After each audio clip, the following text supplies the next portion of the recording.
అందరికీ నమస్కారం. మట్టితో చేసి ఆకులతో అలంకరించి పూలతో పూజించి నీటిలో నిమజ్జనం చేసే గణపతి అంటే ఆకృతి కాదు, ఇదొక ప్రకృతి. ఇదే మన సంస్కృతి. ఈ వినాయక చవితి పర్వదినం శుభ సందర్భంగా రాష్ట్రంలో ఉన్న ప్రజలందరికీ, అదేవిధంగా పాయకరావుపేట నియోజకవర్గ ప్రజలకి, ముఖ్యంగా పోలీస్ కుటుంబ సభ్యులందరికీ కూడా వినాయక చవితి శుభాకాంక్షలు తెలియజేసుకుంటూ మీ అందరికీ కూడా ఆయురారోగ్యాలు ఇవ్వాలని, అదేవిధంగా మనం అనుకున్న మంచి పనులన్నీ కూడా ఎటువంటి ఆటంకం లేకుండా ముందుకు కొనసాగాలని, మనందరికీ మంచే జరగాలని ఆ మనస్ఫూర్తిగా దేవదేవుని కోరుకుంటూ, ముఖ్యంగా ఈ వినాయక చవితి సంబరాలు ఎన్డీఏ కూటమి ఆధ్వర్యంలో ఆంధ్రప్రదేశ్ రాష్ట్రంలో సంబరాలు అంబరాన్ని తాకనున్నాయి.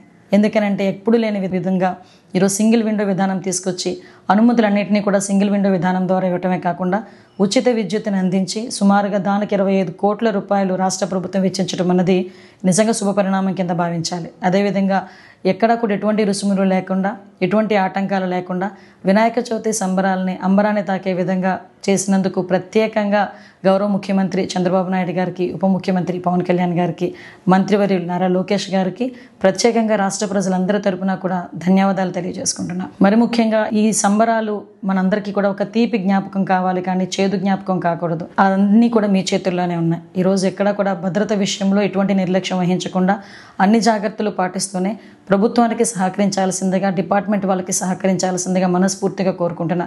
మరి ముఖ్యంగా కమిటీ వాళ్ళు ఎక్కడ కూడా ఎటువంటి అగ్ని ప్రమాదాలు జరగకుండా, ఎటువంటి షార్ట్ సర్క్యూట్స్ జరగకుండా ప్రత్యేకంగా చర్యలు తీసుకోవాలని వాళ్ళందరినీ కూడా విన్నవించుకుంటూ, ఈ వినాయక చవితి మనందరిలోని కూడా ఒక తీపి జ్ఞాపకాన్ని, మంచి దీవెనలను అందించాలని మనస్ఫూర్తిగా కోరుకుంటూ, ప్రతి ఒక్కరికి మరొకసారి వినాయక చవితి శుభ సందర్భంలో అందరికీ కూడా శుభాకాంక్షలు తెలియజేసుకుంటూ సెలవు తీసుకుంటున్నా. జై హింద్.